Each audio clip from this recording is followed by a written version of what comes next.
जसवंत सेठी बनखंड अधिकारी राउरकेला बनखंड। सर आज कौन प्रोग्राम अछि आपन? हाँ देखो आज आमर गोटे फायर अवेयरनेस रैली करा तत्सहित आम भंज भवन में गोटे अवेयरनेस मीटिंग तो ए माननीय विधायक राउरकेला विधायक श्रीजुक्त शारदा प्रसाद नायक सी आसी आज आम जो रैली को आम फ्लैग अप करेंगे।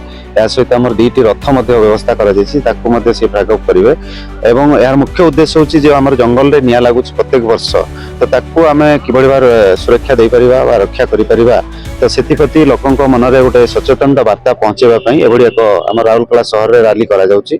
या सहित आमर विभिन्न रेंज अंचल में रैली करा जिवो एवं लोकों को सचेतन वार्ता दिया जिवो सेति आम ध्यान दे एभली एक रैली करा जाउची। समस्त को शुभ सकाळ। विशेष करके मोर राउरकेला बनखंडर विभिन्न अंचल आसिथिबा वन सुरक्षा समिति स्वेच्छासेवी समस्त को शारदा भाईर जय जेसु जय धर्मे नमस्कार।